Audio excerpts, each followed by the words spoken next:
The world of true crime, stories of fear and justice. It's common to see a true crime show topping the Netflix charts, whether it's the Emmy-winning Baby Reindeer or past hits like Inventing Anna. These shows have one thing in common. They keep audiences interested by diving deep into real-life mysteries, crimes, and complex human psychology. But what is it about true crime that keeps us pressing play? One reason that people like true crime is related to our survival instincts. Some psychologists believe that our interest in crime may come from ancient survival needs. In the past, knowing about threats or dangerous actions helped people stay safe. Because of this, today's true crime stories serve as warnings, helping people feel more prepared for possible dangers. Thanks to streaming services and podcasts, it's easier to watch or listen to true crime than ever before. These true crime shows tell suspenseful stories and open discussions about criminal justice.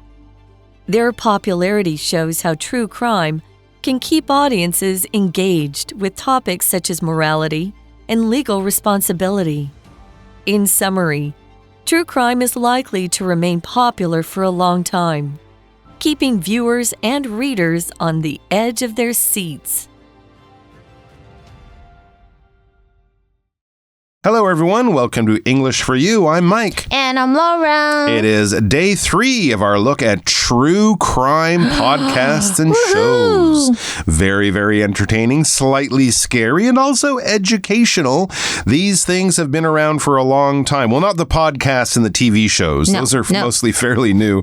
But even back in the 1500s, people were already reading pamphlets about murders. And then in the 1800s, they became much more frequent. You could probably find newspapers and stories in England and other places that focused only on true crime. And then, of course, Truman Capote's famous novel from the 50s or the 60s, In Cold Blood, brought true crime to a whole bunch of new people and became a best-selling book at the same time and sort of raised the standard for true crime stories. And now it seems they're almost everywhere.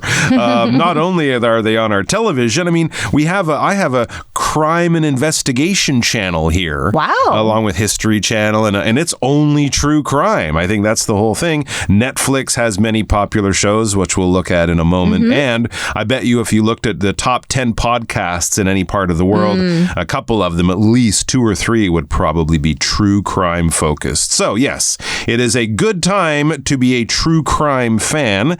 So let's get into our story and find out all about what we can do to enjoy this very interesting and popular entertainment genre. It says, it's common to see a true crime show topping the Netflix charts, whether it's the Emmy-winning Baby Reindeer or past hits like Inventing Anna. So if you look at the most popular Netflix shows, the shows that most people around the world are watching on Netflix, many times a true crime show is up there at the top. There's a Baby Reindeer. That was from 2024, I believe, maybe 2023. That was very dark. I had to watch Disney after that. Oh, really? Just to, It was a little too scary. Cleanse. Okay, well, that's a good warning. I've never seen it, so if you're a fan of true crime, you might enjoy it. But maybe if you're just getting into it, avoid Baby Reindeer as your first Exactly. true Inventing crime. Anna is watchable. Inventing Anna, that would be good. I think you can also enjoy them from other countries.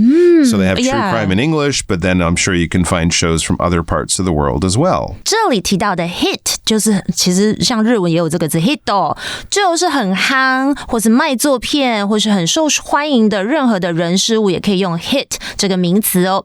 所以在 Netflix 排行榜上看到这个犯罪纪实节目名列前茅是非常常见的。无论是获得艾美奖的一样，我要跟你讲这个大家可能我不会很推，因为它真的很对我来讲有点黑暗，就是 Baby Reindeer 驯鹿宝贝，或是像是创造安娜这部的过去卖座句哦。Now, these shows, no matter what they are, these shows have one thing in common. They keep audiences interested by diving deep into real-life mysteries, crimes, and complex human psychology. So yes, if you boil it down, if you really get down to the thing that people like about true crime, they have one thing in common. There's one thing that all of them have. They keep audiences interested by diving deep into real-life mysteries. When you dive into something, you kind of investigate it or research it. You find out more about it, probably because you're interested. So they dive deep into real-life mysteries, crimes, and complex human psychology because, again, the why of crime is often the most interesting part. And to get to the why, you often have to understand what the person was thinking. The criminal, the murderer, the person who did the crime, what they were thinking at the time, who would go around killing people, right? It's not a normal thing to do. So psychology is a big part of it. Psychology is basically the study of the way the human mind works, why people act and do and behave in certain ways, where people's brains might be different than others. You know, if they commit crimes, they might have some mental illness. All of that is in their psychology. If you look at the body, the muscles, the bones, the organs, that's physiology. If you look at the brain and how that works, that's psychology. But basically, it's the study of the human mind and human behavior. For example, Sigmund has always been interested in psychology and why people think certain ways and do the things they do. Psychology can help us to understand that. For sure. Okay, we also saw the phrase have something in common, 就是在什么方面有共同点。我们还看到 dive into something 就有着全心投入或者是潜心钻研的意思哦。这个也是真实例句。I decided to dive into learning Korean and am already practicing daily. 买断对。Okay, so psychology, oh, this is something I love. 就是心理学或是也有心理状态的意思。So 它是个名词 And yeah, like what Mike said, studying psychology helps us understand why people behave the way they do. All right, so that's part of it. But here's the bigger question. What is it about true crime that keeps us pressing play? That's a very interesting question. I enjoy true crime, but once I watch one show, I'm kind of done for a while. I don't want to watch show after show after show. But obviously some people do because they keep pressing play. They find this style of entertainment very, very enjoyable, and they will watch multiple shows. I don't. So I just watch one and I think, oh, that's enough for the day. And you get a little sad and scared. Okay. 名词 play 呢，其实就是指电子仪器上面的播放功能。那所以刚刚我们课文提到 keep us pressing play 就是让我们不断按下播放键。所以到底我们为什么会这样的一直按 play 观看犯罪纪实呢？ Why do some people do that? Maybe not us. Well, let's get into the psychology, not just of the criminals, but of us, the audience, the people watching. It says one reason that people like true crime is related to our survival instincts. Oh, we don't want to get killed. Interesting. So yeah, it's part of, part of your sort of ancient animal brain. We sometimes call this your lizard brain, right? The part of your brain that is not much different from when we were monkeys living in trees millions of years ago. We want to survive. We don't want to be killed by dangerous things around us. In the past, the monkeys might have watched what the lions and leopards were doing so that they don't get eaten. We might watch these shows to know what murderers and killers do so we can protect ourselves. That is our natural survival instinct. True. It could be related to that. That also might explain maybe why women like it a bit more. Women are often too much. The We're very cautious they're the victims of violence much more than men are, right? So sure. It could help a woman just be safe out there in the world. Be related to something 就是与什么有关。For example, the two mysteries seemed unrelated at first, but they turned out to be related to the same crime. 好可怕哦。那 instinct 就是本能天性，这是名词哦，所以有可能是因为我们不想死嘛，然后就是很想要去了解到底这些犯罪背后是什么，然后保护自己。Some psychologists, it says, believe that our interest in crime may come from ancient survival needs. There you go, our survival instincts, our survival needs. 刚刚整句是说，一些心理学家认为，我们对犯罪事件的兴趣可能是来自于古老的求生需求。And then we read, in the past, knowing about threats or dangerous actions helped people stay safe. I would agree. In fact, I would take off in the past. I would say even now today in 2025, knowing about threats or dangerous actions helps people stay safe. Don't go to the place where there's a forest fire. Don't go swimming during a typhoon. Avoid the guy with the knife who's running at you saying, I'm going to kill you. Because that is a threat. That is a dangerous action. That could hurt you, whether it's a lion in a jungle millions of years ago or, a place where there's a lot of terrorism today.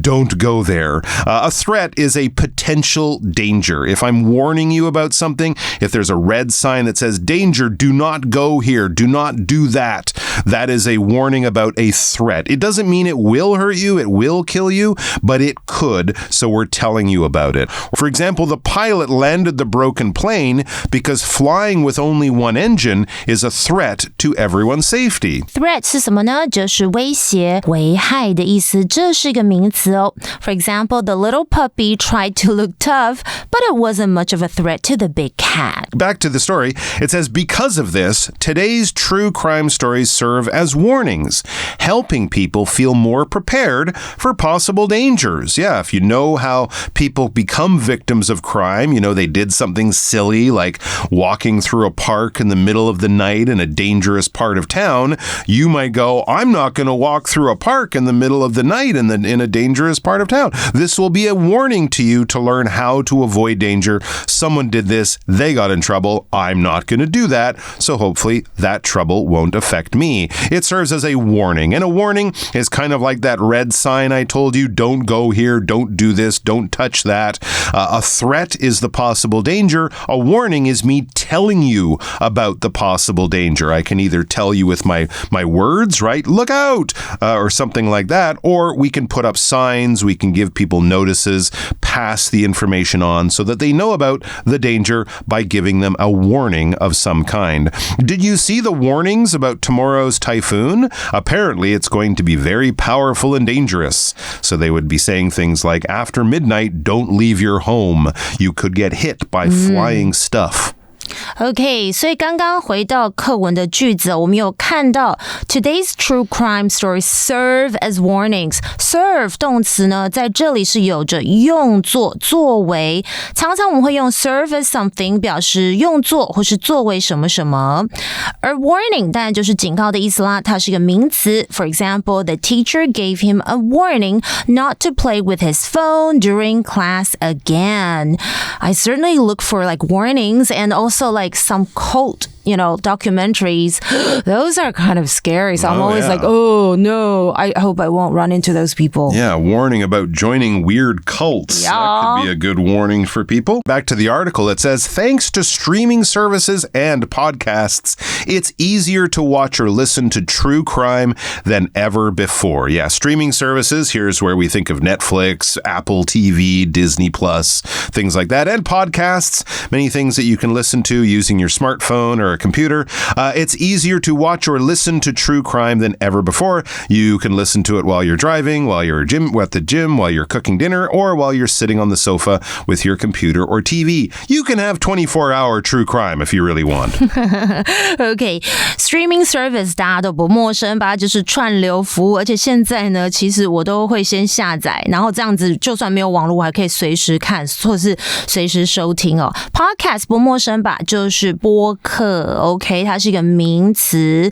OK， 那所以呢，多亏了串流服务还有 Podcast 播客，观看或是收听真实犯罪内容变得比以往任何时候更加容易咯。It says these true crime shows tell suspenseful stories and open discussions about criminal justice. So yeah, not only will you get to know what happened, the actual crime, that's the suspenseful story that they're telling you about the crime and then the police investigation investigation and maybe they caught the person. But especially on the podcasts, they open discussions about criminal justice. So people will talk about it. They might invite police or other experts onto the show to ask them questions. So if you're really interested in crime as, a thing in the world, I think those podcasts will have a lot more than just sort of the blood and the scary parts and the story of the crime. They'll kind of get into, other bigger issues about crime and society with a lot of very smart people giving their opinions. And hopefully it's also all very entertaining and educational. And you can learn English if you listen to the English ones. Absolutely. Okay. Suspenseful 就是悬疑的、扣人心弦的，它是个形容词。课文提到的 open 这个动词指的是开始讨论这样的一个概念，而 criminal 这个形容词就是刑事的。For example, the criminal investigation revealed shocking secrets about the case.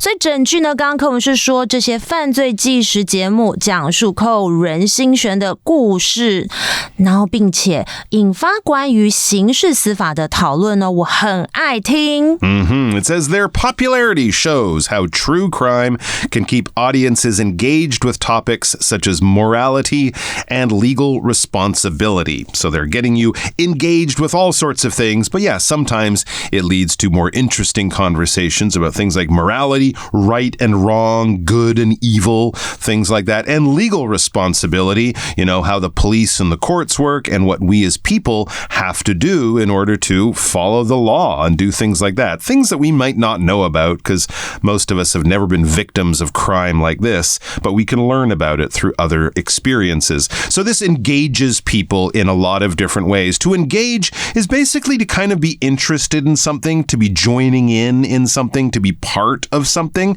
If a TV show is engaging you, you're fully focused on that show, right? You didn't hear the phone ringing, huh? What? Sorry. Oh, I'm sorry. I was really engaged with this baseball game. It's almost the end and I don't know who's going to win. So it just kind of means you're interested, you're fascinated, you're hooked at that moment. You're really focused and paying attention on what you're seeing or doing. For example, the magic show kept the kids at the birthday party engaged for almost an hour. They were running around and screaming and playing and having fun, but then the magician started to pull rabbits out of his hat and all the kids suddenly went quiet and sat there very still, just watching. They were so engaged. I would be too. Better than clowns, guys. Yeah, no, clowns are scary. Yeah. Engage 这个动词就是吸引可能某人注意力或兴趣。不过在课文注意它是过去分词当形容词的用法。那我们来看一下当作动词要怎么用。Teachers often use games to engage students in learning. In summary, true crime is likely to remain popular for a long time, keeping viewers and readers on the edge of their seats. We could definitely say it's having its own moment right now. It's very popular right now. I mean, we're talking about it here in our magazine, but it will remain popular for a long time. Even though it might be less popular 5 or 10 years from now, those podcasts will still be getting made and shows will still be getting produced because people just like it. And that's a good way of giving us a summary of our article. A summary is basically just a short version of something containing the most important facts and points. Have you ever seen that thing on in the internet? TLDR, too long, didn't read. Yeah. Right? So you write a long story about something and then you write a short paragraph at the bottom, maybe 2 sentences. That's the TLDR, the too long, didn't read version. Just give me the important stuff I need to know. I don't have time for all the extra details. That, in other words, is a summary, a short version of something with the most important and interesting facts. For example, sorry I couldn't attend the meeting. Could you give me a quick summary of what you talked about? All right. And then we also had that word remain. They will remain popular for a long time. It basically means to stay in some kind of way. For example, we could say the teacher asked everyone to remain quiet while the instructions were being explained to the class. Okay, we saw the word summary. 这个是名词就是总结摘要。而 in summary 就是总结来说，我们常常会用来做结语。Okay, in summary, exercise and healthy eating are essential for a balanced lifestyle。那 remain 是什么呢？就是保持啦，它是一个动词。For example, after the heavy rain stopped, the streets remained wet and slippery for several hours. 最后看到的是片语 on the edge of one's seat， 使某人聚精会神的看或听。Okay, for example, his exciting story is telling kept the story on the edge of their seats. All right, this comes to the end of our show. Our For You track question, what is it, Mike? Do you agree that true crime stories can help people feel more prepared for danger? Why or why not? For sure, because they show real-life situations and how people react. So it can teach you what to do if you're in a similar situation. Again, I don't want to run into quotes, guys. Okay, so for example, watching a story maybe about a robbery might make you more aware of your surroundings. Very interesting point, and hopefully that is true. All right, guys, enjoy your true crime if that's what turns you on. Of course, it's good to watch, but don't watch too much. Don't give yourself nightmares. And remember, there aren't murderers around every corner in the real world. So if you watch those shows, you might think everything is much more dangerous than it is. Plus, here in Taiwan, it's pretty safe. Yeah, so guys. Do enjoy. 喜欢今天的节目吗？快按赞，追踪我们的 YouTube 频道和 Facebook， 不要忘记开启小铃铛，掌握第一手的英文学习内容。Take care. Bye-bye. Vocabulary Review. Psychology. Psychology teaches us that a person's actions are often influenced by their past experiences and feelings. Threat. The strong typhoon that is developing off the coast is a threat this small village can't ignore. Warning. The government sent out a warning about the storm and closed all the schools in the area. Engage. The bright colors and funny sounds in children's TV shows are meant to engage kids. Summary. On the back cover of the novel, you should find a short summary telling you what the story is about. Remain. After Julie saw the fight, she couldn't remain silent and decided to talk to the teacher about it. 智慧小补帖 Instinct. Podcast. Suspenseful.